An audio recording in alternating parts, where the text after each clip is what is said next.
पठनं यत्र तत्र सन्निहितः हरिः। जय रूप सनातन भट्ट रघुनाथ श्रीजीव गोपाल भट्टदास रघुनाथ। এই ছয় গোসাইর করি চরণ বন্দন, যাহা হইতে বিঘ্ন নাশবিষ্ট পুরন। বাঞ্ছা কল্পতরুভ্রষ্ট কৃপা সিন্ধুভৈব চ পতিতানাং পাবনেভ্यो শ্রী বৈষ্ণবেভ্यो নমো নমঃ। দুর্গমে পৃথিবীন্ধস্য স্খলৎপাদগতির্মুহুঃ स्वकृपाजष्टिदानेन सन्तोषन्तवलम्बनम्।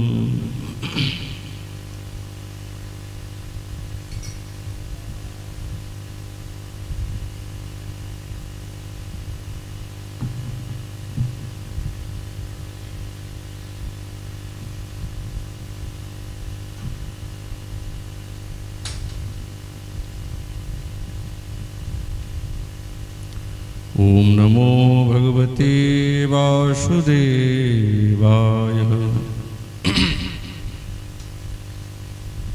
श्री श्री विलाप कुसुमांजलिः प्रक्षाल्य पादकमलं तदनुक्रमेण गोष्ठेन्द्रसूनुदयिते तव केशपाशम्।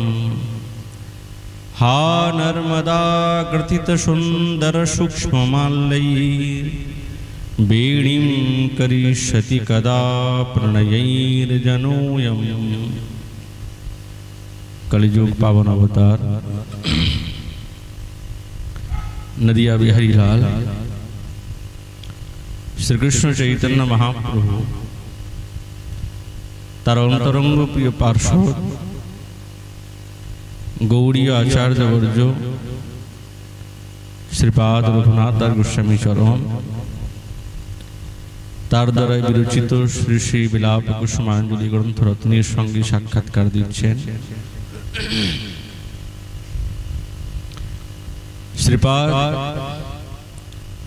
बृंदावनेश्वरीर सेवाते एमन भावे नियुक्त आछेन जखनी तार स्वरूपेर आवेशे एसे जान तखनई तिनि मने करेन जेन साक्षात् तिनि सेवा करछेन। आर जखन तार स्वरूपेर विस्मृति घटे जाय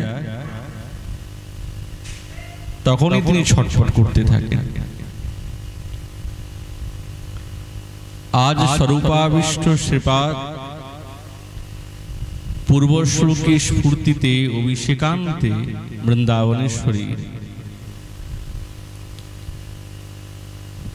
तार श्रीअंगके देखुन मुछिए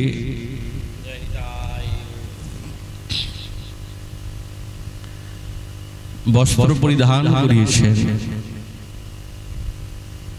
स्फूर्तिर যখন বিরাম হয়ে গেল তখন তিনি হাহাকার করে কাঁদতে আরম্ভ করছেন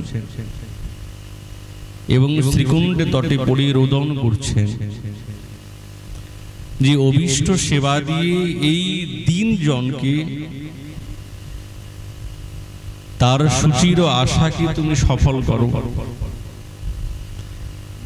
বা সেই আশা কি আমার পূর্ণ হবে।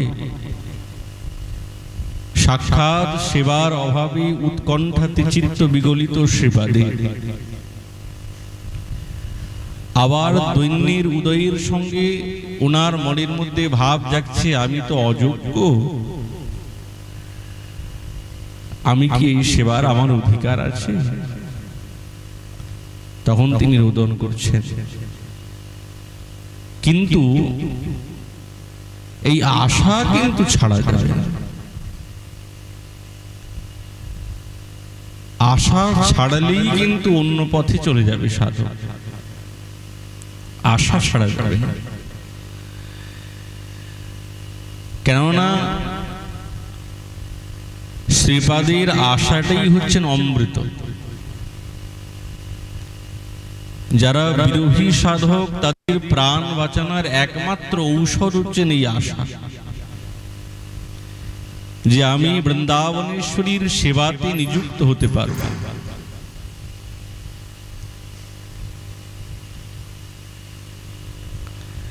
আর নিশ্চয়ই নিযুক্ত হতে পারব,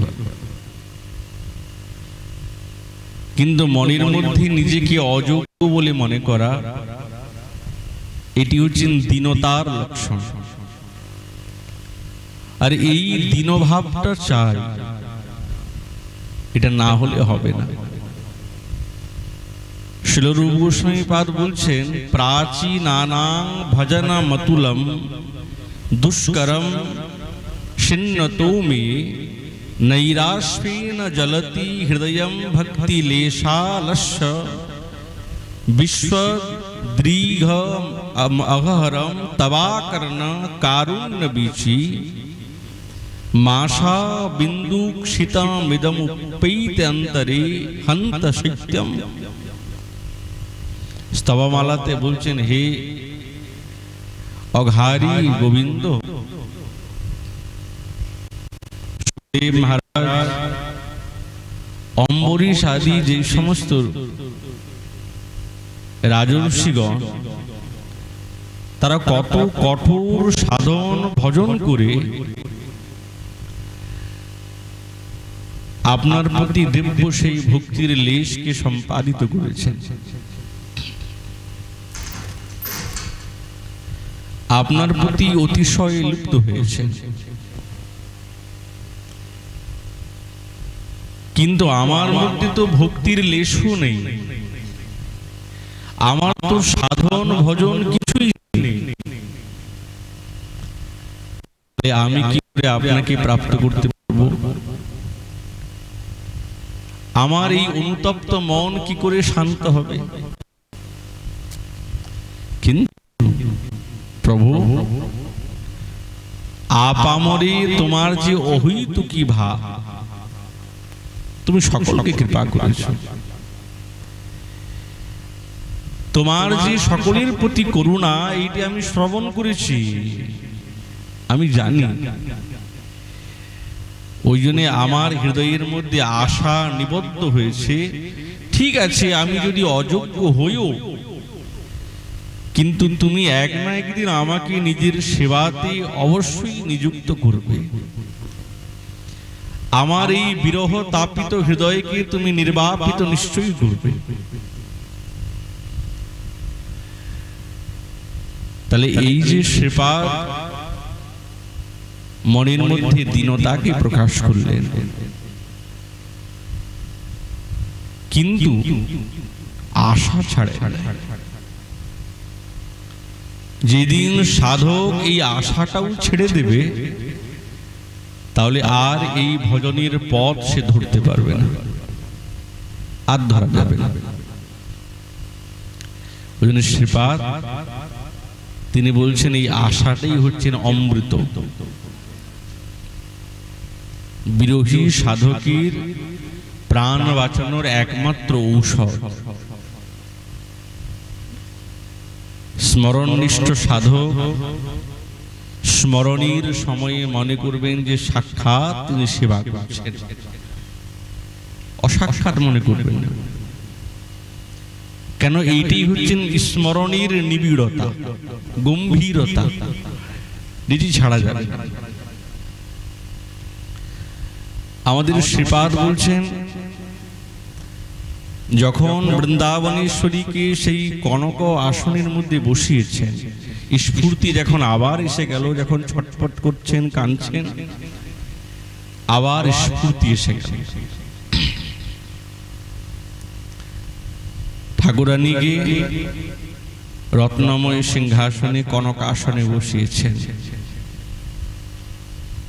তুলসী বৃন্দাবনেশ্বরীর সেই মেঘমালার মতন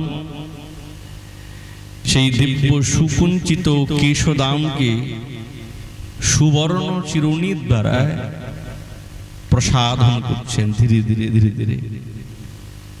কেমন মনে হচ্ছে? যেন যমুনার জল প্রবাহ হয়ে তার সুবর্ণ জালিতে সমাকৃষ্ট হয়ে কখনো বিস্তারিত হচ্ছে, কখনো সংকুচিত হচ্ছে। যেরকম পদ্ম ফুল কখনো কলিকার মতন স্বরূপে এসে যায়, আর কখনো পদ্ম ফুলটা সুন্দরভাবে বিকশিত হয়, রক্ত পদ্ম ফুল। কেন? যখন এই প্রসাধনীর সময়ে কেশপাশকে তুলসী যখন বাম করে করবদ্ধ করেছেন, তখন মনে হচ্ছে কি এই কেশকলাপ ধারণের সময়, আর যখন বাম করকে করকমলকে যখন মুকুলিত বলে বোধ হচ্ছে, তখন বদ্ধ করেছেন, তখন মুকুলের মতন মনে হচ্ছে। আর যখন উন্মুক্ত করেতে সেই কেশপাশকে শ্রীহস্তের মধ্যে করকমলের মধ্যে যখন নিয়েছেন, আর মন্দ মন্দ গতিতে যখন প্রসাধন করছেন, তখন মনে হচ্ছে আজ সুন্দর পদ্মফুল বিকশিত হয়েছে এই যমুনার তটেতে। তাহলে কেমন প্রণয়ীর সেবা! এক এক গাছি কেশপাশ প্রাণীর মতো, একবারে অসাধারণ। হবেন না কেন?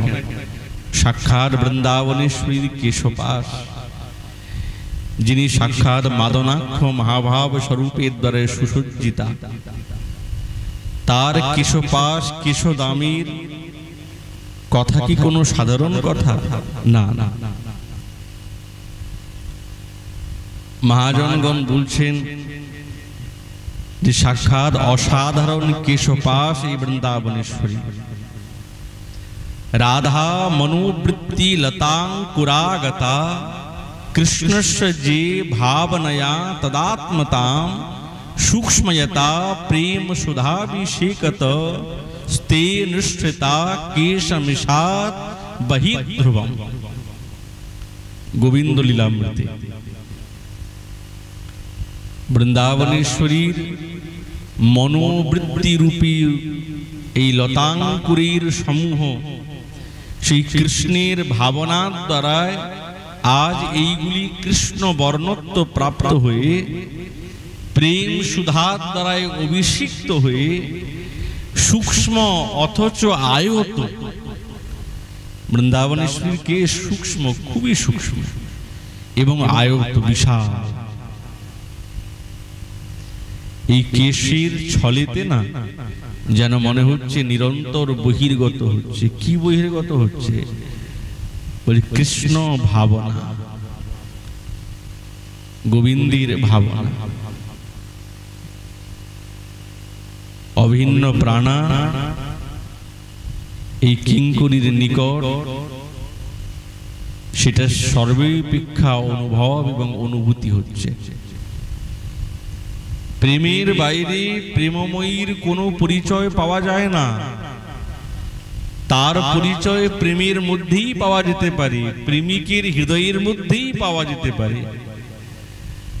যার মনের মধ্যে প্রেম নেই সে প্রেমময়ীর ভাষা, প্রেমময়ীর যে ভাব তার হৃদয়ে অঙ্কুরিত হবে না। কেশ প্রসাধন তো হলো। তুলসী মঞ্জুরি তিনি বৃন্দাবনেশ্বরীর পিছনে জানুতে ভর করে বসেছেন, আর সোহাগ ভরে অপূর্ব সেই প্রণয়ের পরিপাটির সেবা। কি সেবা? না বেনি রচনা করছেন। ঠাকুরানীর কেশপাশ তো বিশাল, খুব ঘন, আবার রেশমের থেকেও কোমল। বেনি গুন্থন করছেন বসে বসে। বলুন তো কি সুন্দর সেবা! ঠাকুরানীর সেবা করছেন।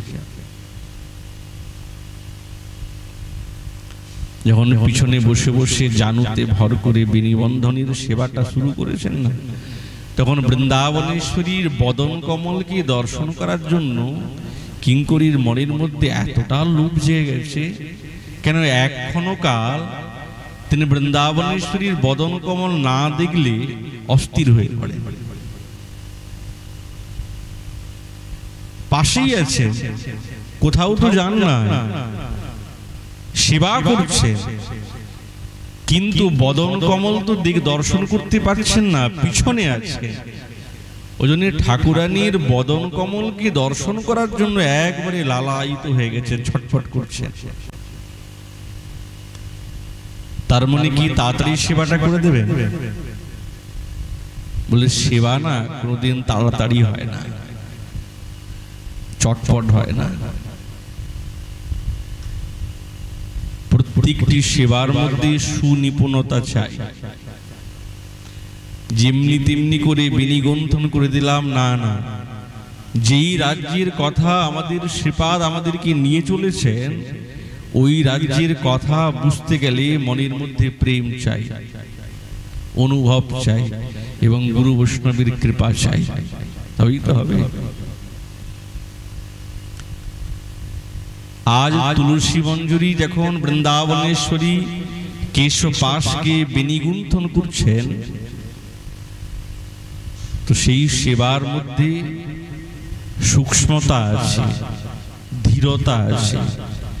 ধীরে ধীরে ধীরে ধীরে বেনিগুণ্ঠন করছেন, কিন্তু মনের মধ্যে ঠাকুরানীর বদন কমলকে দর্শন করার লোভটাও খুব জেগে উঠেছে।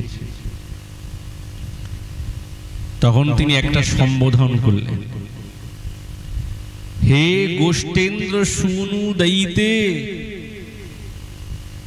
এই সম্বোধনের মধ্যে একটা রহস্যময় লীলা লুকিয়ে আছে। কতটা ভাবের সঙ্গে সম্বোধন করছেন, হে গোষ্ঠেন্দ্র শুনু দইতে। যেরকম বৃন্দাবনেশ্বরী গোবিন্দের ভাবময়ীতে তিনি হচ্ছেন উন্মত্তা, সেই রকম ভাবময়ী বৃন্দাবনীতে কিঙ্করীগণ উন্মত্তা। একজন গোবিন্দের ভাবেতে উন্মত্তা হয়েছেন, আর একজন হচ্ছেন তদ্ভাবে উন্মত্তা বতীর ভাবেতে উন্মত্তা হয়েছেন, তারা হচ্ছেন কিঙ্করীগণ, তুলসী মঞ্জরি, রূপমঞ্জরি ইত্যাদি। শিবারসের একটি মধুর লীলার স্মৃতি চিত্তে জাগিয়ে দিয়েছেন। বৃন্দাবনেশ্বরীকে উন্মত্ত পাগল করে তুললেন। কি সম্বোধনের দ্বারা? এই গোষ্ঠীন্দ্র শুনু দইতে। তুমি ব্রজরাজ নন্দনন্দনীর তুমি প্রিয়া না?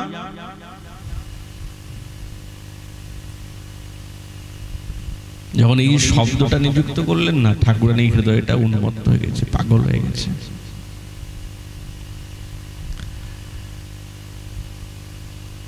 যখন কুণ্ডলীলার অন্তিতে শ্রীকুণ্ড রাধা কুণ্ডে রাধা গোবিন্দের প্রত্যহ লীলা হয়তো,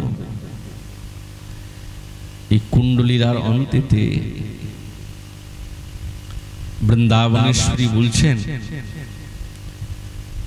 দুজনের বেশভূষা একবারে ছিন্ন ভিন্ন, জলকেলি লীলা হয়েছে,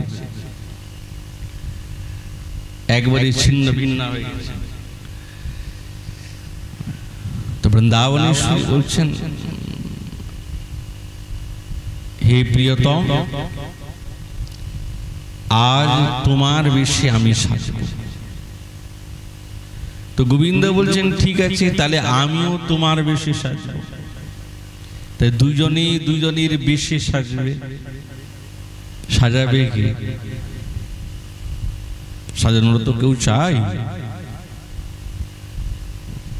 তো গোবিন্দ বলছেন, রায়, তুমি আমাকে তোমার বেশভূষার দ্বারা আমাকে সাজিয়ে দাও, আর তার বিনিময়ে আমি আমার বেশভূষার দ্বারা তোমাকে সাজিয়ে দেব। হ্যাঁ, তা ঠিক আছে। বৃন্দাবনেশ্বরী বলছেন, বন্ধু, আজু বনাহ বেশ আপন সমান, চিহ্নিতে না পারে যেন রাধা হইল শ্যাম। বধূ তুমি তোমার মতন বেশে আমাকে সাজিয়ে দাও, কেউ যাতে না চিনতে পারে, এইভাবে তুমি আমাকে সাজাবে। শৃঙ্গারের পরিপাটি। আচ্ছা, গোবিন্দ যেহেতু সব বিদ্যাতে পারঙ্গতা, সব বিদ্যাতে তিনি পারঙ্গত, কিন্তু তবু তিনি কিছু কিছু বিদ্যা কিঙ্করীর কাছে শিখে নিয়েছেন, কেমন ভাবে কিভাবে সাজাতে হয়। কেননা কিঙ্করীর মতন শৃঙ্গার বা সেবার পরিপাটি গোবিন্দও পারেন না। ওই জন্য গোবিন্দ বারবার কিঙ্করীর কাছে বারবার সোহাগবদ্ধ হন, বলেন যে এরাই হচ্ছেন সৌভাগ্যবতী, যারা আমার প্রাণপ্রিয়া রায়ের শ্রেষ্ঠ সেবাতে নিযুক্ত হতে পেরেছে।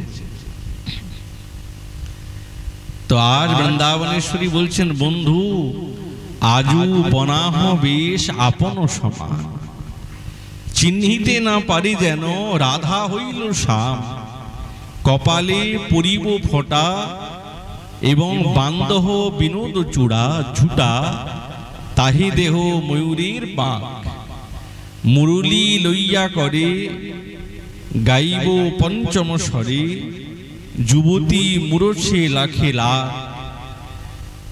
পরিব পিয়ল ধরা, তাই দিয়া তিন বেড়া মৃগমদে ডুবাইবে অঙ্গ, নূপুর পরিব পায় ধ্বনি যেন দূরে যায়, চলিব তোমার মতন ভঙ্গ, যাইব যমুনা তটে ঠেকা দিব বংশী বটে, পদ থুইয়া পদের উপরে বসু নন্দন রটে, যেহি বলো সেহি বটে, এখনই চিহ্নিব রামেশ্বরে।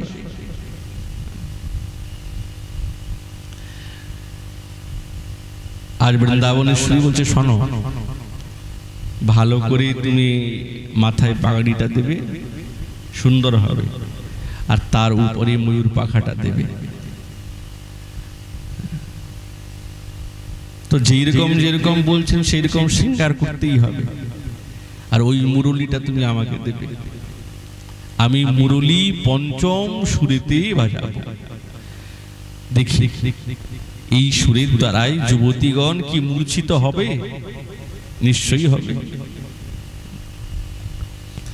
আর তুমি এই পিতধরা আমাকে পরিয়ে দিবে, নূপুর পরাবে। আচ্ছা, এই নূপুরটা গোবিন্দের নূপুর, গোবিন্দের নূপুর আলাদা আর বৃন্দাবনেশ্বরীর নূপুর আলাদা। আজ বৃন্দাবনেশ্বরীর নূপুর পড়েছেন গোবিন্দ, আর গোবিন্দের নূপুর পড়েছেন বৃন্দাবনেশ্বর। তাহলে গতিটাও সেই রকম চাই। গোবিন্দের গতি আলাদা আর বৃন্দাবনেশ্বরীর গতি আলাদা, চেনা যাবে না। চলিব তোমার মতো ভঙ্গ, যেরকম তুমি চলো সেই রকম আমি চলব। আমি যমুনা তটে গিয়ে ওই বংশী বটে সে কদম্ব তরুতালি ত্রিভঙ্গিম ঠামে আমি দাঁড়াবো। সত্যি সত্যি গোবিন্দ এমন ভাবে বৃন্দাবনেশ্বরীকে সাজিয়ে দিয়েছেন না, গোষ্ঠী যখন পৌঁছেছেন কেউ চিনতে পারে নাই, কেউ চিনতে পারে নাই,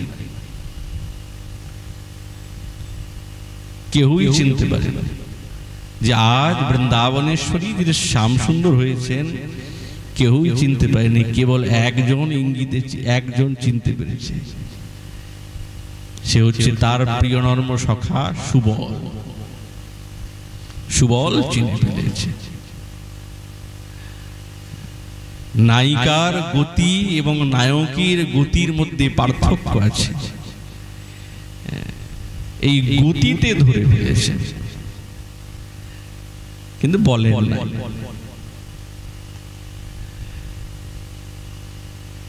তো যখন বৃন্দাবনেশ্বরী কিঙ্করী বলছেন সেবা করছেন, তো বেনি বন্ধন করছেন, এই লীলাটা স্ফূর্তি করিয়ে দিলেন। তো বৃন্দাবনেশ্বরী তো ওই রাজ্যে পৌঁছে গেলেন, লীলা নৃত্য তো ওই রাজ্যে পৌঁছে গেছে, ভাবে বিভোর হয়ে গেছে। গোষ্ঠেন্দ্র শুনু দৈতে, ওই যে গোষ্ঠে গেলেন, কেউ চিনতে পারলো না সেই দ্বৈতকে।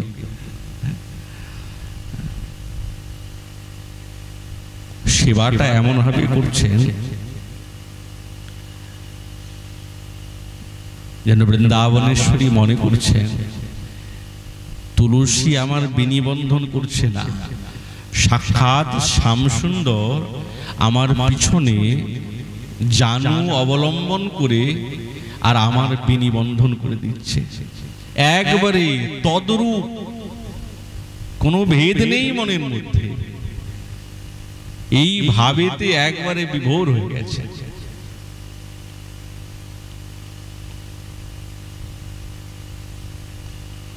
সেবা তো একেই বলে,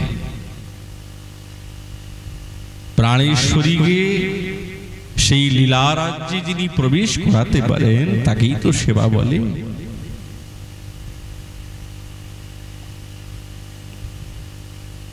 নায়ক নায়িকা ভাবীর পরিবর্তন, শ্যাম সুন্দরীর গাঢ় প্রণয়াবর্ত, এই বেনিবন্ধনীর কথা বৃন্দাবনেশ্বরীর মনে পড়ে গেছে, সেইভাবে সেবা করছেন। যখন স্ফূর্তির বিরাম হয়ে যায় তখন শ্রীপাদ বারবার বিরহ কাতর হয়ে বলেন, আমি তো দীনা দাসী, অযোগ্যা দাসী, তুমি নিজ গুণে কৃপা করে আমাকে তোমার সেবাতে নিযুক্ত করে রেখো, আমাকে এই প্রকার ঠেলে দিও না। তুমি যদি আমাকে এই প্রকার ঠেলে দাও তো যাব কোথায়? যাবার তো কোনো জায়গা নেই। আজ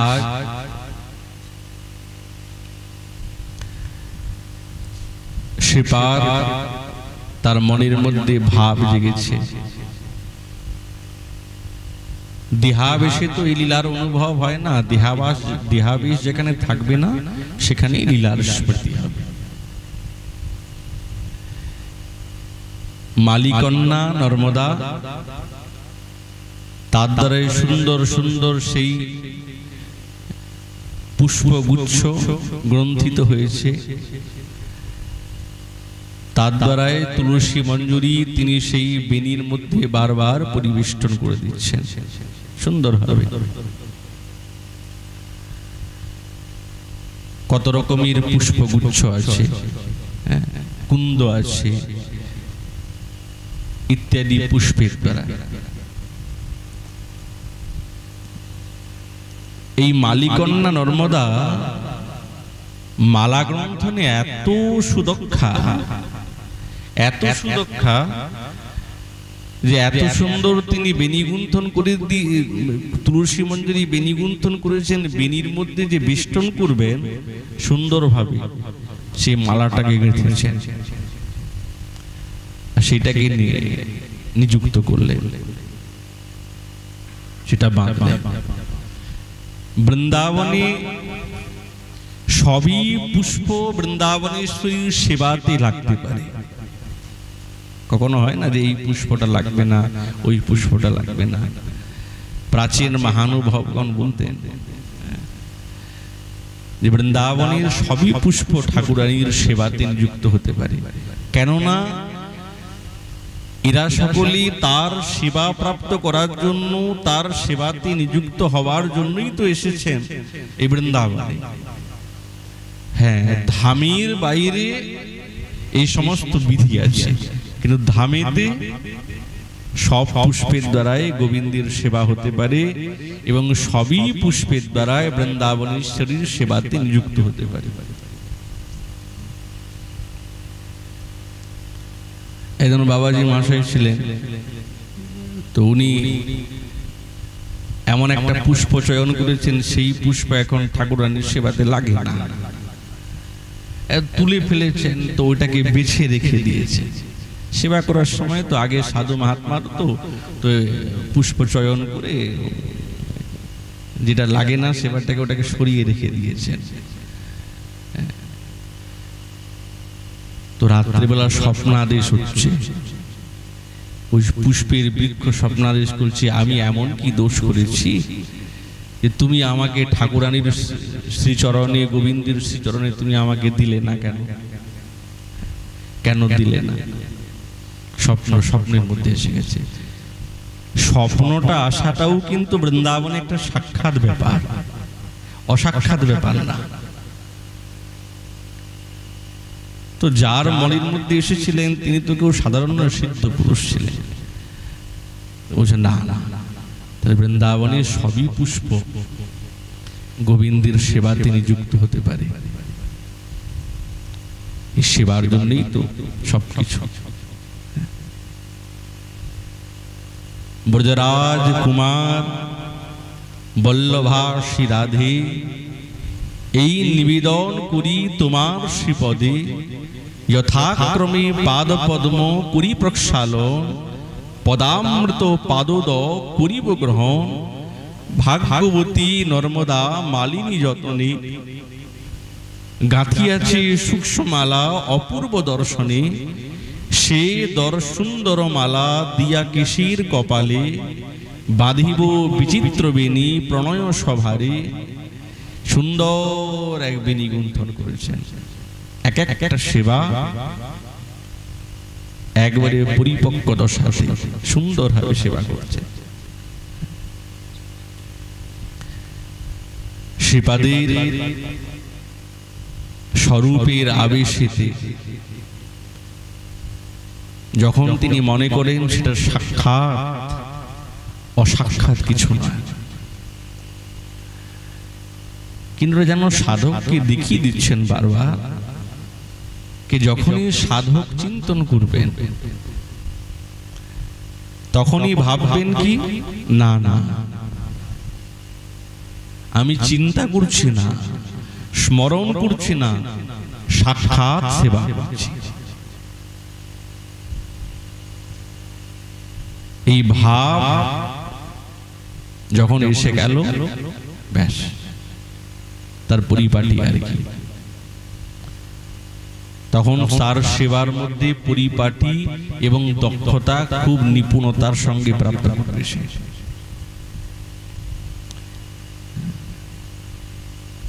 আর উপাসনাতে এইটাই থাকা আমাদের দরকার, অসাক্ষাৎ নয়, সাক্ষাৎ ভাব। ওই জন্য বলছেন না, রাধা কৃষ্ণ সেবময়ী জীবন মরণে, তার স্থানে তার লীলা দেখো রাত্রি দিনে, যেই স্থানে যে লীলা করে যুগল কিশোর, সখীর সঙ্গিনী হইয়া তাহে হও ভোর, শিরূপ মঞ্জুরি পদ সেব নিরবধি, এবং তার পাদ পদ্ম মোর মন্ত্র মহাংসধি, শ্রীরতি মঞ্জুরি দেবী করমরি দয়া, অনুক্ষণ দেহতুয়া পাদ পদ্ম ছায়া, শিরস মঞ্জুরি দেবী কর অবধান, অনুক্ষণ দেহতুয়া পাদ পদ্ম ধ্যান, বৃন্দাবনে নিত্য নিত্য যুগল বিলাস, প্রার্থনা করই সদা নরোত্তম দাস।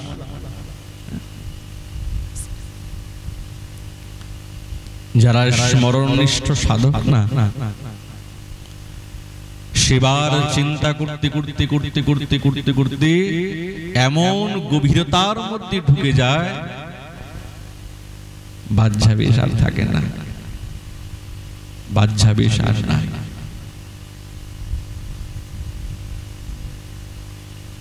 তখন সাক্ষাৎ ভাব থাকে। এর প্রত্যক্ষ প্রমাণ সাক্ষাৎ শ্রীপাদ রঘুনাথ দাস গোস্বামী চরণ, উনার জীবন চরিতাবলীতেই পাওয়া যায়। শরীরটা খুব অসুস্থ হয়ে গেছে, কিছুই ভালো লাগছে না, অসুস্থ। তখন সনাতন গোস্বামী পার এসেছেন, কি হয়েছে দেখি। তো মথুরা থেকে বৈদ্য ডেকে আনলেন, নাড়ি ধরে বলছেন অজীর্ণ হয়ে গেছে, হজম হয় না। কি খেয়েছে? আজীবন না দিল জিহ্বায় রসের স্পর্শন। যিনি জিহ্বাতে কোনোদিন রসের স্পর্শ দেয় নাই, তার অজীর্ণ হবার উপায় কি? কি করে হবে? যিনি কিছুই তো 1, 2, 3 পল মাথা খান, তার আবার কি করে এই পেটের রোগ হয়ে গেল? রাত্রিবেলা কিছু না কিছু আপনি খেয়েছেন, ওই জন্য এরকম হয়েছে। কিছুই তো খায় না। ও মনে মনে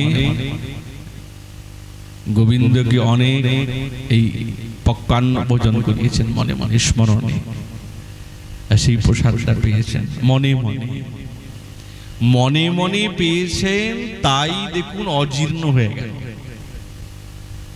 তাহলে মানসিক চিন্তন, লীলা স্মরণের চিন্তনটা কতটা গভীর যে সেইটি সাক্ষাৎ দেহের মধ্যে ফুটে উঠেছে। আর এর প্রত্যক্ষ মূর্তিমন্ত উদাহৃত হচ্ছেন সাক্ষাৎ আমাদের গোবর্ধনের সিদ্ধ বাবা। চিন্তন করছেন তো, সখী মঞ্জরীগণের সঙ্গে সেবাতে নিযুক্ত হয়েছেন। তো মানসী গঙ্গাতে দিব্য স্নানান্তে যখন সখী মঞ্জরীগণ বস্ত্র এবং সামনে নিয়ে দাঁড়িয়েছেন, সিদ্ধবাবু তিনি অগুরুর এবং দিব্য সুগন্ধ নিয়ে দাঁড়িয়েছেন, হাতের মধ্যে সুগন্ধ তৈল ইত্যাদি। তো পরস্পর পরস্পর কৌতুক করছেন, আর এইটি দর্শন করছেন সিদ্ধ বাবা সাক্ষাৎ ভাবে, অসাক্ষাৎ ভাবে না। দর্শন করতে করতে করতে করতে স্তম্ভ ভাব এসে গেল, হাত থেকে ওই আতরের শিশিটা পড়ে গেল। চারিদিকে সুগন্ধ পরিব্যাপ্ত হয়েছে। এই জগতের আতর নাকি?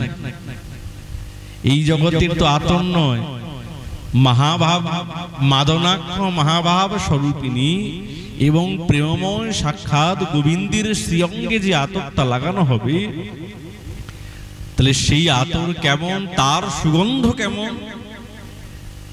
চারিদিকে ছড়িয়ে গেছে। শিষ্যগণ বলছে, গুরুদেব এত আতর কোথায়? কুটিতে তো আতরও নেই, কিছুই নেই। তো বলছেন, আমি তো অযোগ্যা, আমি তো সেবার যোগ্যা হতে পারি নাই, ওই জন্য সেবা করতে পারলাম না। আতরটা নিয়ে দাঁড়িয়েছিলাম, কিন্তু আতরটার শিশিটা পড়ে গেছে হাত থেকে। না তো আতর আছে, না শিশির আছে, কিছুই নেই, কিন্তু তবু এরকম অবস্থা। বলছে, এই তো চিন্তনটা এত গভীর, ওটা সাক্ষাৎ প্রকটিত হয়ে গেছে, সাক্ষাৎ প্রকটিত। উনি বসে যখন থাকতেন, তখন বসে থাকতেন না। কেন? সাধক কোনোদিন বসে না, না তো দিনে না রাতে, তার নিদ্রা বলে কিছু নেই, সব সময় সেবাতে নিযুক্ত থাকে, সব সময় সেবাতে। নিদ্রা বলে কিছু জিনিস নেই সাধকের জীবনে।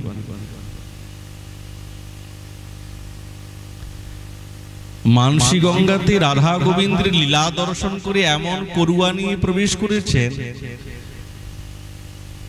একদিন হয়ে গেল, দুদিন হয়ে গেল, 3 দিন হয়ে গেল, 7 দিন হয়ে গেল। 7 দিন পরে ওই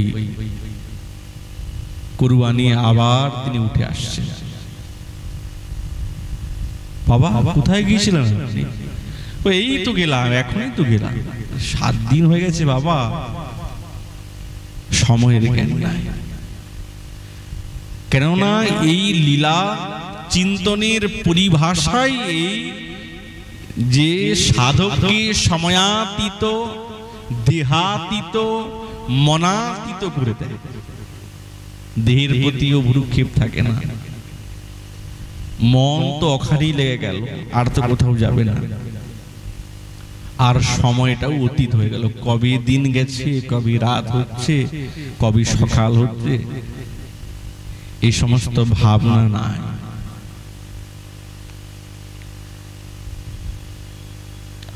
তারা সবসময় ইষ্ট গোষ্ঠী করেন সখী মঞ্জুরিগণের সঙ্গে, তাদের সঙ্গে ইষ্ট গোষ্ঠী করেন। ওই জন্য ভাবটা সেই রকম হয়ে গেছে। যারা এই নিয়ে সব সময় থাকেন, তো সেই ভাব তো হৃদয়ের মধ্যে এক না একদিন জেগেই যাবে, অল্প বিস্তর জাগবে।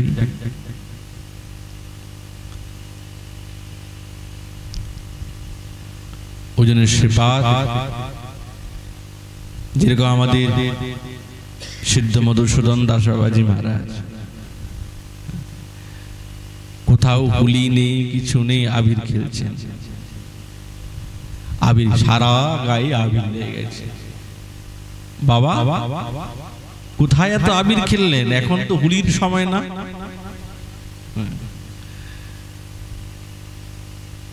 চিন্তনে, স্মরণে, সেটা বাস্তবিক এই স্বরূপেতে দেহিতে ফুটে গেছে।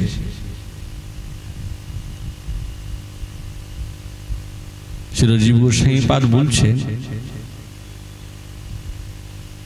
যতদিন সাধকের দেহাবেশ থাকবে ততদিন বাস্তব রূপেতে সেই স্বরূপের আবেশ আসবে না। দেহাবেশ যেদিন কেটে যাবে সেদিন খুব তীব্র গতিতে স্বরূপের আবেশ এসে যাবে, নিশ্চয়ই আসবে। আজ সাক্ষাৎ কিঙ্করী যেইভাবে সেবা করছেন, এই সেবার পরিপাটি, এই সেবার সূক্ষ্মতা, এটি একবারে প্রেমময়ীর মতো। সুভগ মৃগ দীনা খণ্ড শুভ্রাংশুবত্তি তিলক মিহ ললাটে দেবী মোদাদ বিধায় মসৃণ সুঘৃণ চর্चा अर्पयित्वा च गात्रे स्तन युग्मं अपि गन्धैश्चित्रितं किं करिष्ये।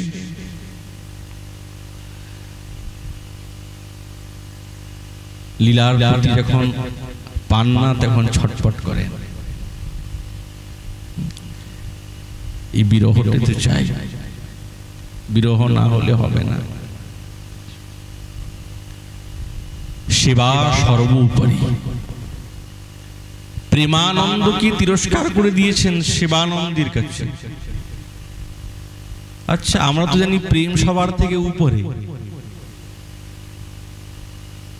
ঠিক আছে, উপরে তো আছে, কিন্তু সেবার উপরে নাই, সেবার উপরে নাই। তার প্রত্যক্ষ দৃষ্টান্ত স্বরূপ গোস্বামীপাদ দিলেন। দারুক যখন সেবা করছেন, ভগবানের সেবা করছেন ময়ূর পাখার দ্বারায় বারবার, বাহ, মনে মনে ভাবছেন আমি এত সৌভাগ্যবান, সাক্ষাৎ ভগবানের সেবা করছি।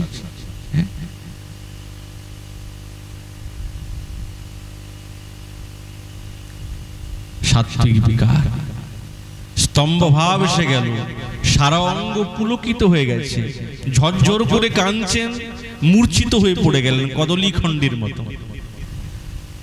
তো প্রভু বলছেন, হায় হায়, কি হলো এ?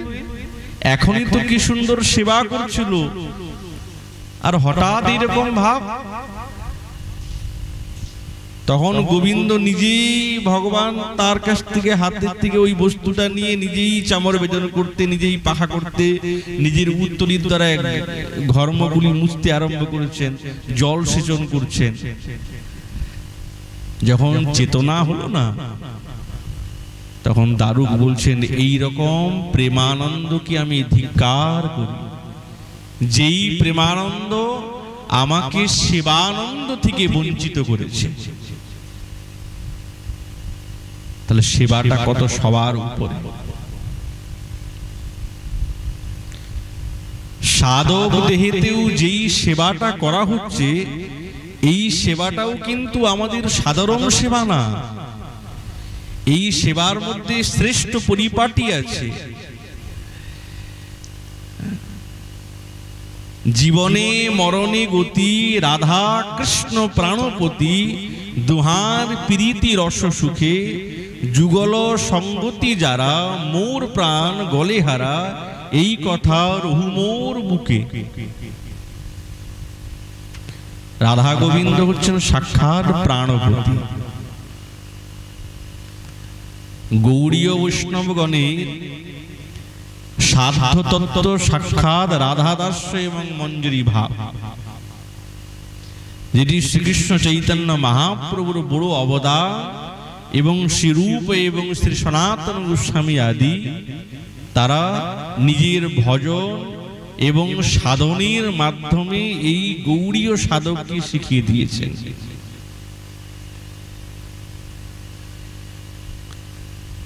ওই জন্য বলছে রাধা কৃষ্ণ প্রাণপতি, বৃন্দাবনেশ্বরী গৌড়ীয় সাধকগণের প্রাণের ঈশ্বরী। তার শ্রীচরণাশ্রয় না করলে গোবিন্দের ভজনও করা যায় না, গোবিন্দের ভজনও করা যায় না। ওই জন্যে সদ্গুরুর শ্রীচরণাশ্রয় করে তার কাছ থেকে সেই রাধা দাসী এই মঞ্জুরি ভাবের সিদ্ধ স্বরূপের পরিচয় প্রাপ্ত করে নাম, বয়স, বর্ণ, বেশ ইত্যাদি একাদশ এই স্বরূপের কথা জেনে আর সেটাকে নিরন্তর অন্তশ্চিন্তিত করে সিদ্ধ স্বরূপের ভাবনা রেখে তবে গোবিন্দের সেবাতে নিযুক্ত হতে হয়। আমরা যেই প্রকার সেবা করি না, জীব গোস্বামী পাদ বলছে না না, এইরকম সেবা করলে হবে না। তাহলে ঠাকুর কেমন হবে সেবা করবে? তো তিনি তার ভক্তি সন্দর্ভে বলছেন, তত্র ভূত শুদ্ধির নিজাবিলসিত ভগবৎ সেবোপৈকম তৎপার্ষদম দেহ ভাবনা পর্যন্তৈব তৎসেবকৈর পুরুষার্থভিধি কার্যা নিজানুকূল্যাৎ। ভগবৎ সেবা যাদের একমাত্র পুরুষার্থ, এখানে ভগবৎ সেবা মানে সাক্ষাৎ বৃন্দাবনেশ্বরীকে ধরতে হবে, আমরা আর কাউকে ধরবো না। সাক্ষাৎ রাধা রানীকে বা রাধা গোবিন্দকে, যুগলকে। যারা নিজাভীষ্ট সাক্ষাৎ গোবিন্দের সেবার উপযোগী পার্শ্বদ দেহের ভাবনা মনের মধ্যে রেখে আর ভজনের অনুকূলে নিরন্তর সেবা করতে হবে। আমাদের আচার্যগণ আগে বলেছেন না ভূত শুদ্ধির কথা। এই ভূত শুদ্ধি মানে দেব ভূত্বা দেবম যজিত, না দেব দেবমর্চয়। দেবতাকে পূজা করতে গেলে নিজেকে দেবত্ব রূপে মনে করতে হবে। তো আমাদের আচার্যগণ বলছেন এই দেবত্ব শব্দেরই অর্থ হচ্ছেন সাক্ষাৎ মঞ্জুরির ভাবনা। গৌড়ীয় বৈষ্ণবগণের এই পার্শ্বদ দেহা ভাবনা মানে কি? আমরা কি পার্শ্বদ না, কিন্তু ভাবনা শব্দ নিযুক্ত করেছেন। ভাবনা মানে পার্শ্বদ নাও হতে পারে, ভাবনা মানে চিন্তা করা। তাহলে মহাপ্রভুর অবদান গৌড়ীয় বৈষ্ণবগণের, গৌড়ীয় সাধকের পার্শ্বদ দেহ ভাবনাটা কি? রাধা কিঙ্করী। মঞ্জুরির স্বরূপ। এই স্বরূপে বৃন্দাবনেশ্বরীর এবং গোবিন্দের সেবাতে সাধককে নিযুক্ত থাকতে হবে। আর এইটাই হচ্ছে এই ভূত শুদ্ধি। তাহলে এই রকম রাধা গোবিন্দের সেবাতে সাধককে থাকতে হবে এই মঞ্জুরি ভাবে। কিছু এটা বাইরে প্রকাশ পাবে না, অন্তশ্চিন্তিত। ওই জন্য একটা শব্দ নিযুক্ত করেছেন, অন্তশ্চিন্তিত, বাইরে নয়। বাইরে নুপুর পরে নিলেন, আলতা পরে নিলেন, শাড়ি পরে নিলেন, না না। ওই জন্যে শ্রীপাদ বলেছে অন্তশ্চিন্তিত। প্রত্যেকটা শব্দের একটা মান আছে, তো এরকম করে বুঝলে হবে না। অন্তশ্চিন্তিত, ভিতরে ভাবনাতে সাধক এই একাদশ ভাবনাতে ভাবিত হয়ে এই মঞ্জুরির ভাবেতে নিরন্তর রাধা গোবিন্দের সেবাতে নিযুক্ত থাকবে। তবে এই রাগানুগা ভজনের অনুভব তার হৃদয়ে জাগবে। তখন সে সেই সেবার পরিপাটি জানতে পারবে, শিখতে পারবে। শ্রীপাদ যে সেবাটা করছেন সেই সেবা আমরা তার পিছনেই ধরছি। আর তো যাবার কোনো রাস্তা নেই, পথ নেই, ওনাদের পিছনে পিছনেই যেতে হবে। কোনো না কোনো দিন এই সেবার অনুভূতি জীবনের মধ্যে ঘটবে। পাবো কি পাবো না জানা নাই, কিন্তু আশা ছাড়া যাবে না। আশাটাই হচ্ছেন একমাত্র আমাদের জীবনে অমৃত, ঔষধ, প্রাণ ধারণ করা। আর কোনো ঔষধ নেই। আশাটা নিরন্তর হৃদয়ের মধ্যে থাকবে। শ্রীপাদ ক্রমানুসারে সেই সেবার আকাঙ্ক্ষা করছেন। এই বলে আমাদের ভাগবতী কথা এখানেই বিশ্রাম। মহাপুরুষ কৃপায় আগামীকাল আবার এই বিষয়ে আলোচনা হবে। নিতাই গৌর।